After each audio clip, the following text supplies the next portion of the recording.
हाँ, तो विद्यार्थियों, आप लोगों के बीच आज संख्यावाचक शब्द लेकर के आए हैं। आप लोग बाजार में सामान खरीदने जाते हैं, दुकानदार से मोल भाव करते हैं कि यह सामान कैसे है। वह बताता है 1 किलो की कीमत इतनी हुई, चाहे वह 50 रुपये हो, 40 रुपये किलो हो, पर वह संख्या में दोनों बातें होती है।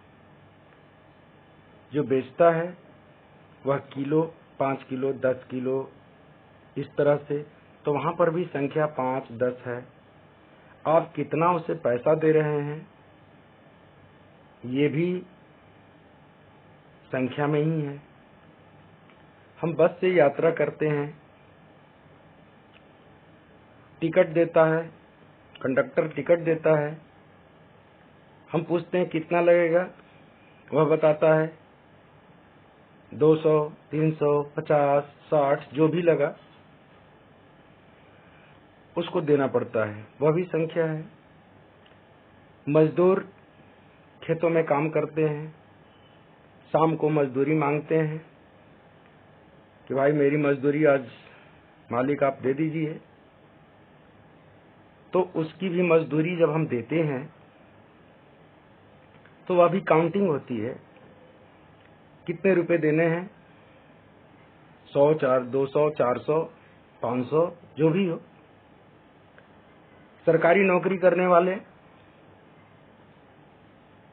देखते हैं कि कितनी छुट्टियां मैंने ली महीने में, 10 दिन, 5 दिन, 2 दिन, या नहीं ली तो कितने दिन हाजिर हुए सर्विस में, 1 महीने में कितने दिन गए, वो भी संख्या में। विद्यालय में छात्र उपस्थित होते हैं, टीचर पूछते हैं या उनका अटेंडेंस लेते हैं, तो बच्चों को बताते हैं कि इतने बच्चे आज उपस्थित हुए और इतने जो हैं वह गैर हाजिर हैं, अनुपस्थित हैं। तो ये सारी बातें संख्या में ही की जाती है। अंग्रेजी में बोलते हैं काउंटिंग, रोमन अंक में करते हैं, किंतु ये मत भूलिए कि संस्कृत में भी काउंटिंग होती है। तो आज बच्चों जिस हम काउंटिंग की बात करते हैं वह 1 से लेकर के 50 तक की गिनती को हम बता रहे हैं। एकतः आरभ्य 50 पर्यंतम कैसे कैसे होता है। जैसे एक कहना है हमें, तो क्या करते हैं, एकः बालकः। जैसे एक है और ये पुल्लिंग में है, एक पुल्लिंग में है। हिंदी में तो 2 ही होता है, पुल्लिंग और स्त्रीलिंग, लेकिन संस्कृत में 3 लिंग होते हैं, पुल्लिंग है, स्त्रीलिंग है और नपुंसक लिंग है। पुल्लिंग में एक को क्या कहते हैं, एकः। बालक भी पुल्लिंग है तो एकः बालकः कहते हैं। एकः गजः, एकः अश्वः। जैसा कि 6th क्लास के 1st लेसन में ये दिया हुआ है पुल्लिंग वाले शब्द, तो उनके साथ अगर अकेला है तो हम एकः का प्रयोग करते हैं। एकः बालकः, एकः गजः, एकः अश्वः, इस तरह से एकः शब्द का प्रयोग करते हैं। स्त्रीलिंग में जब आते हैं तो एकः का एका हो जाता है। एका बालिका, एका बालिका, एका लता, एका सीता, एका रमा। स्त्रीलिंग जितने भी ये शब्द आएंगे एक के लिए, तो एका के साथ टाप प्रत्यय लग करके ये स्त्रीलिंग शब्द बनते हैं। जैसे एक लड़की जाती है तो एका बालिका गच्छति, किंतु यदि हम कह देते हैं कि एकः बालकः गच्छति तो ये तो सही है, किंतु एकः बालिका गच्छति, ये गलत हो जाएगा। इसलिए गलत हो जाएगा एका बालिका गच्छति कि एकः बालिका गच्छति गलत हो जाएगा। एका बालिका गच्छति ये बिल्कुल सही है। उसी तरह से नपुंसक लिंग में, नपुंसक लिंग के शब्द होते हैं फलम, जिसके पीछे म दिखाई दे रहा है हमको, फलम, पुष्पम, व्यजनम, मस्तकम, इस तरह से। तो उसके आगे नपुंसक लिंग में एकम संख्यावाचक जो शब्द है या विशेषण है, वह जब आता है तो एकम आएगा। एकम फलम, एकम पुस्तकम, एकम गृहम।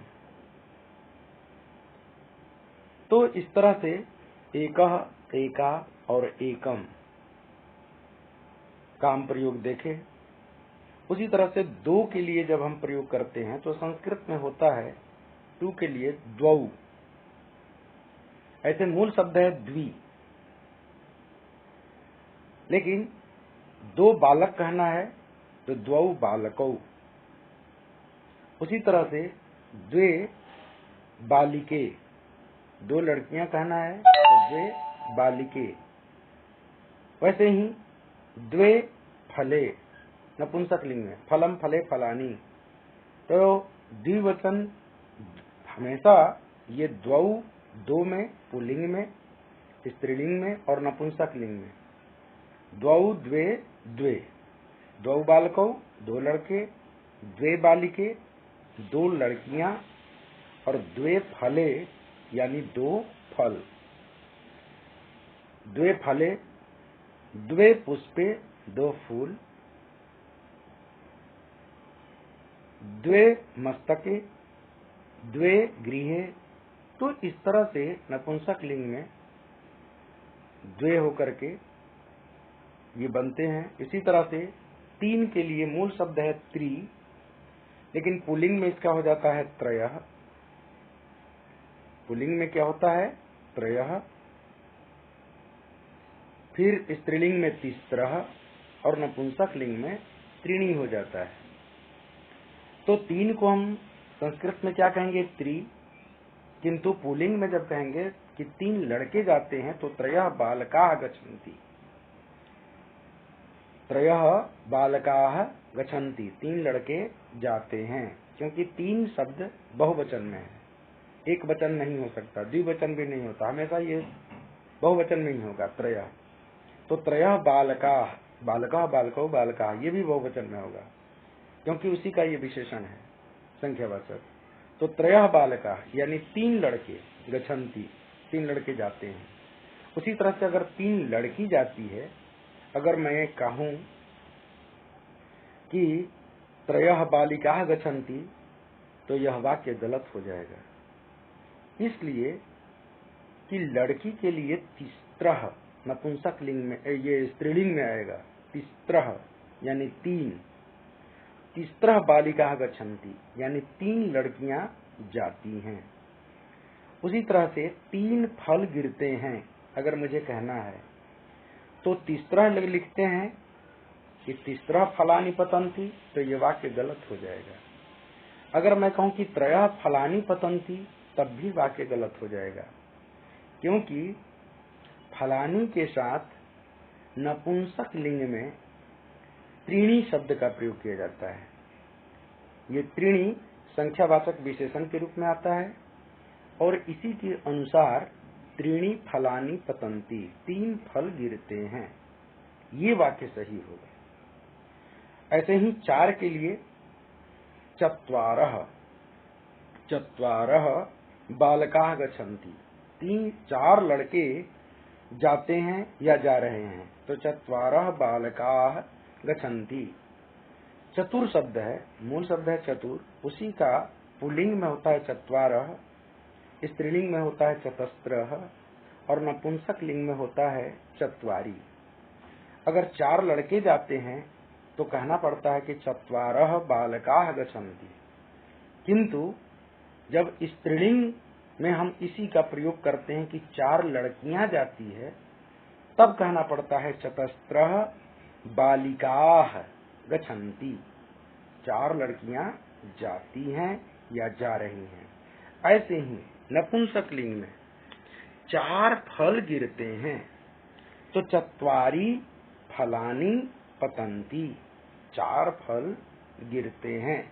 चत्वारि फलानि पतन्ति, चत्वारि यहाँ जो आया है चत्वारि ये नपुंसकलिंग में है और फल भी नपुंसकलिंग में है और 2 से ज्यादा है यानी बहुवचन में प्रयोग है तो चत्वारि 4 ऐसे भी बहुवचन में प्रयोग होता है और फल बहुवचन में फलम फले फलानी, प्रथमा और द्वितीय के बहुवचन में होता है फलानी।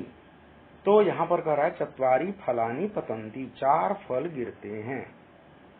लेकिन इन संख्यावाचक 1 से लेकर 4 के अलावा अगर 5 के लिए हम प्रयोग करते हैं, 5th के लिए, तो यहाँ पर संस्कृत में पंच होता है। पंच का मतलब होता है 5, यानी 5 लड़के जाते हैं। तो अब ये नहीं कहना होगा कि पुल्लिंग में पंच को पंच और स्त्रीलिंग में पंचा और नपुंसक लिंग में पंचम, ऐसे नहीं कहना है। ये सबके लिए यहाँ पर पंच ही का प्रयोग करना है। जैसे 5 लड़के जाते हैं तो पंच बालकाः गच्छन्ति, 5 लड़कियां जाती है तो पंच बालिकाः गच्छन्ति, 5 फल गिरते हैं तो पंच फलानि पतन्ति। सबके लिए पंच ही होगा, अलग से कोई ऐसा नहीं प्रयोग किया जाता जिससे कि ये पुल्लिंग स्त्रीलिंग और नपुंसक लिंग को अलग किया जाए। 4 तक ही चलता है अलग अलग, पुल्लिंग स्त्रीलिंग नपुंसक लिंग में 5 से कमन हो जाता है, यानी 5 सबके लिए बराबर कर देता है, यानी पंच बालकाः, पंच बालिकाः और पंच फलानी। उसी तरह से 6 के लिए षट का प्रयोग करते हैं। 6 के लिए षट, जैसे षट बालकाः सन्ति, षट बालिकाः सन्ति, षट फलानि सन्ति। उसी तरह से सप्त बालकाः सन्ति, सप्त बालिकाः सन्ति, सप्त फलानि सन्ति। उसी तरह से 8 के लिए अष्ट, 9 के लिए 9, 10 के लिए 10, जैसे 10 बालकाः गच्छन्ति, 10 लड़के जा रहे हैं। फिर 10 बालिकाः गच्छन्ति, 10 लड़कियां जा रही हैं। और 10 फलानि पतन्ति, 10 फल गिर रहे हैं। तो इस तरह से 10 तक की गिनती बहुत आवश्यक है। इसके बाद जब एकादश का प्रयोग करते हैं, एकादश का, तो इसमें क्या होता है कि 10 + 1, 1 को पहले ले आएंगे। जैसे एकादश जब करना है, जैसे 11 ये हो गया, 11 को हम कैसे शो करते हैं, 10 + 1। तो यहाँ पर सबसे पहले 1 को आगे लाएंगे और 10 को बैक में ले जाएंगे। 1 के लिए होता है 1,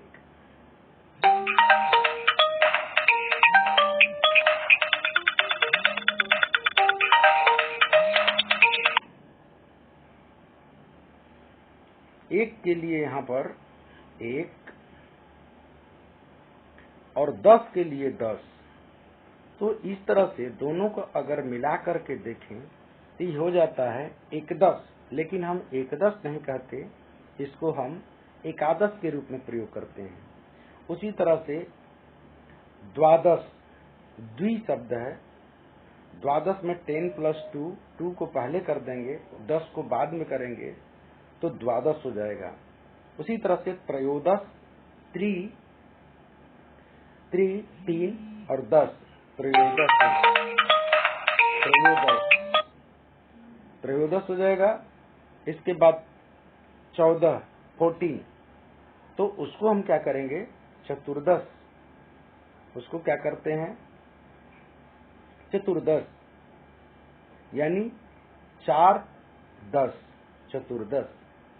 इसी तरह से 15 जब कहना होगा, 15, तो हम क्या करते हैं, 15 को पंचदश, पंचदश। 15 को पंचदश। क्यों? 15 को कैसे करते हैं? तो ये हो गया 15। इसको कैसे लिखेंगे? 10 + 5। 5 के लिए हम क्या लिखते हैं? पंच, पंच। और 10 के लिए लिखते हैं 10।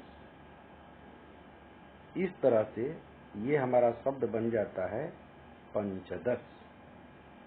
यानी जब भी हमको लिखना होगा संख्यावाचक में, तो हम ऐसे ही ये क्रॉस करके और पीछे वाले को आगे, जैसे 5 को मैंने आगे कर दिया और 10 को पीछे ले गया, तो इस तरह से पंचदश।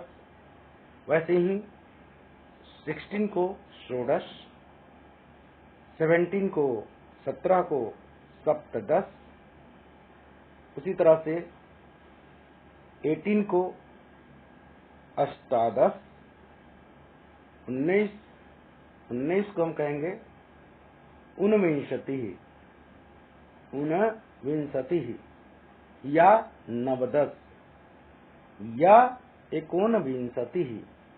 ये हम 3 रूप में उसको हम कर सकते हैं। इसलिए 19 बहुत महत्वपूर्ण है, क्योंकि इसके लिए 3 यहाँ पर 3 शब्द का प्रयोग करते हैं। जैसे नवदश, नवदश यानी 10 और 9, 19 हो गया। उसी तरह से एकोनविंशति, एक ऊनविंशति। ऊन मतलब एक कम होता है, अब विंशति मतलब 20। तो एकोनविंशति का मतलब हुआ कि 20 में एक कम, यानी 19 को हम क्या बोलेंगे? नवदश बोलेंगे, एकोनविंशति बोलते हैं या ऊनविंशति भी बोलते हैं।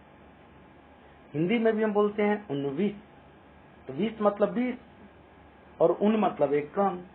तो इस तरह से ऊनविंशति, एकोनविंशति, नवदश, ये सब 19 के लिए प्रयोग करते हैं।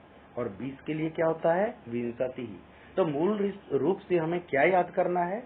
10 तक काउंटिंग, और फिर 20 के लिए विंशति, 30 के लिए 63, 20 के लिए विंशति, 30 के लिए आपका है 63, 40 के लिए है 44 और 50 के लिए होता है 65।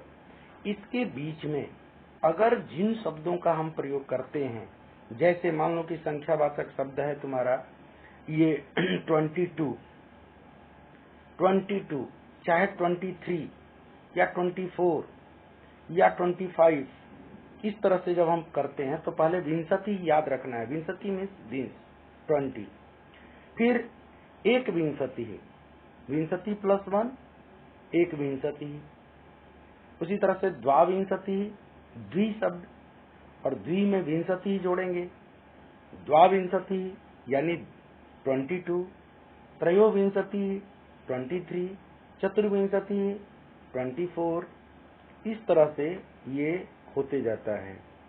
अब हमको कहना है, मान लो कि 27 मुझे बोलना है,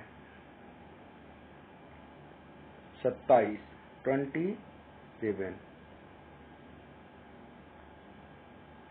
बोलना है मुझे, 27।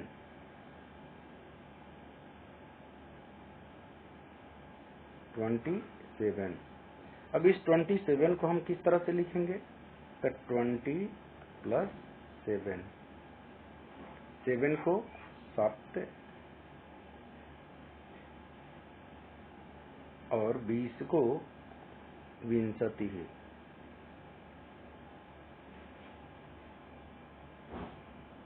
विंशति है। इस तरह हमारा क्या बन जाता है? सप्तविंशति। 27 को हम कैसे लिखेंगे? सप्तविंशति। उसी तरह से 28 अष्टाविंशति, 29। अब देखो फिर आ गया 19 की तरह 29। तो नवविंशति भी बोलेंगे, नवविंशति भी बोलेंगे, और क्या बोलेंगे? 39, 39। 39 का मतलब क्या हुआ? 1 39, 63 मीन्स 30। 39 मतलब एक कम 30 में, तो 29 हो गया। यानी 9 भी लिखेंगे, 39 भी लिखेंगे, या 39 भी लिख सकते हैं। उसी तरह से 31 1 63, 32 2 63, 33 3 63, 34 4 63, 35 5 63, 36 7 63, 37 7 63, 38 8 63, और 39 9 63। अब देखो, मान लो कि 39 के बारे में जानना है, तो मैंने लिखा यहाँ पर 39। इसको कैसे लिखेंगे? 30 प्लस 9, 9 को आगे और क्रॉस मल्टीप्लाई जैसा कर देंगे इधर। 9 को 9 लिखेंगे यहाँ पर, और 30 को लिखते हैं 63।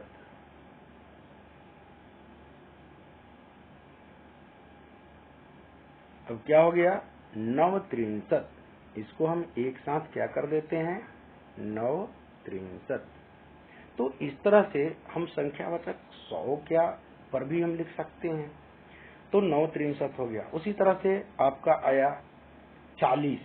40 को हम क्या कहते हैं? चत्वारिंशत।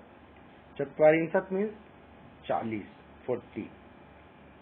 1 चत्वारिंशत 41, द्वि चत्वारिंशत 42, त्रि चत्वारिंशत 43, चतुश्चत्वारिंशत 44, पंच चत्वारिंशत 45, षट् चत्वारिंशत 46, सप्त चत्वारिंशत 47, अष्ट चत्वारिंशत 48, नौ चत्वारिंशत 49, और 50 को 50 को 50 लिखते हैं। अगर कहना पड़ा कि 48,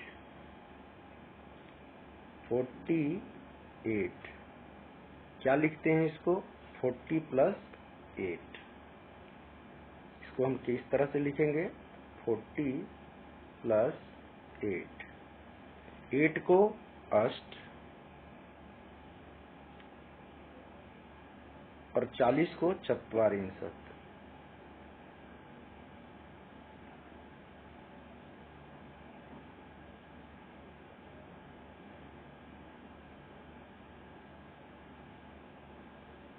चत्वारिंशत लिखेंगे इस तरह से, ये दोनों जोड़ देंगे तो अष्ट चत्वारिंशत हो जाता है।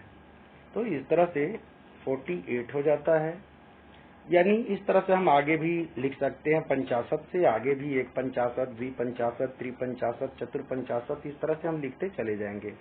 लेकिन खास तौर पर देखा जाए तो क्लास 6 के बच्चे, 7th के बच्चे, 8th के बच्चे, 9th, 10th आदि के लिए ये बहुत ही महत्वपूर्ण है।